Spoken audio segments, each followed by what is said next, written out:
File थक जाएगी, मनोज काका ये राकेश शुक्ला कह रहे हैं, या दरअसल कमल को ही दोषी बता दिया जाएगा कि अपनी वजह से जान गंवाई, इस मौत के लिए खुद कमल जिम्मेदार है। हाँ, कमल को दोषी जरूर हाँ बता ही दिया जाएगा। आपने देखा ना किस तरह का दहशत और भय व्याप्त है कि आपके संवाद में जो व्यक्ति दिवंगत हुआ है, जो युवा, उसके घर के लोग बात करने को तैयार रहे होंगे।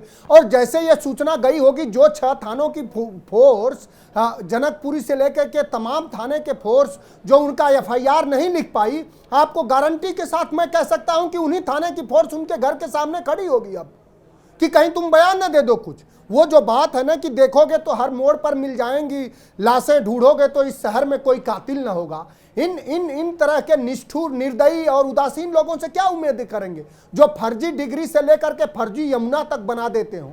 वहीं राजेंद्र नगर में 3 छात्र डूब के मर गए और ये हुआ। अभी युवराज मेहता पर आपने कितना सारे सवाल किया, पूरा देश और दुनिया देख रहा है, और वे दुनिया देख रही होगी तो ये कह रही होगी कि ऐसे प्रधानमंत्री के दरबारी कितने बढ़िया से प्रधानमंत्री का, जहां 3 इंजन की सरकार है, बचाव कर रहे हैं। जो बच्चा मरा है उसके घर के से, उसके परिवार से हमदर्दी दिखाने के बजाय इतनी उदासीनता और इतनी विधिवत्ता है। वो जो साथी हमारे वाजपेयी भैया बैठे हुए हैं, इतनी निष्ठुरता। नोएडा में क्या हुआ, सीईओ नोएडा अथॉरिटी, सिर्फ उनको पद से हटा दिया गया।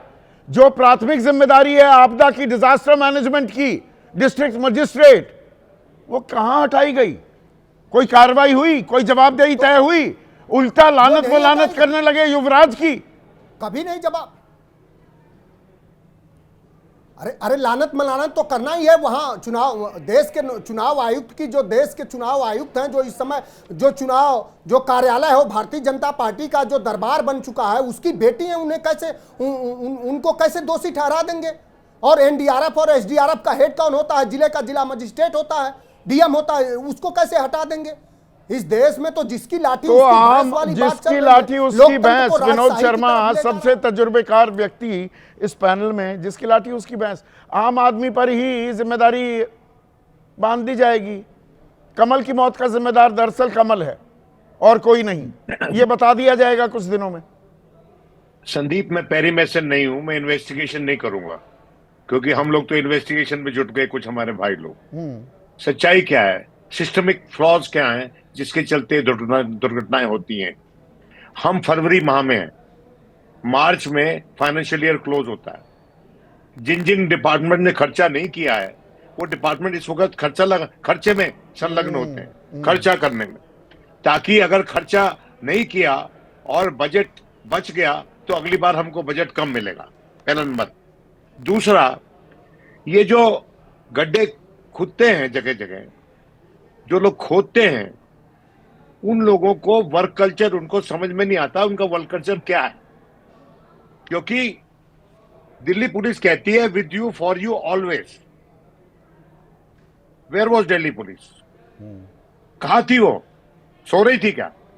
और अब जब उन्होंने नहीं पकड़ सके, जैसे नोएडा में हुआ, यहां नहीं कर सके, तो मैं ये आपको बताना चाहता हूं कि इस देश में ना सिर्फ सिस्टमिक फ्लॉज बल्कि वर्क कल्चर का जो फ्लॉज है, उसके चलते ये हादसे होते हैं। और हम लोग मरने के बाद हम रोते हैं कि ये हो गया। आप मुझे बता रहे हैं कि इसको बदनाम करने की कोशिश की गई। मैं भी इस हादसे से गुजरा हूं, आप जानते हैं। मानता हूं, मैं जानता हूं। और उस वक्त भी सरकार किसकी थी? शीला दीक्षित की। उस वक्त भी ये हमने झेला, कुछ निकला नहीं, हमारी किस्मत अच्छी थी।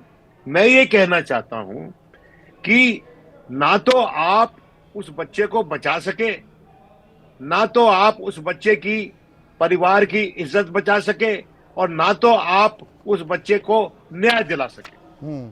स्कॉटलैंड यार्ड पुलिस जो है, वो, हम तो इंटरनेशनल स्टैंडर्ड्स पे बात करते हैं ना।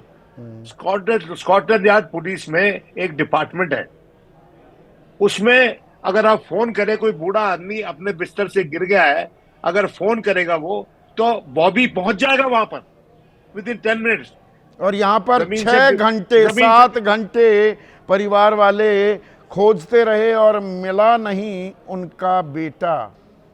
ये व्यवस्था है और हम दावा करते हैं हम विश्व गुरु बनने चले हैं। गड्ढों में तो कहीं फंस नहीं गए हैं। इस बारे में सोचिएगा, बेहद गंभीर मसला है ये। आज इतना ही।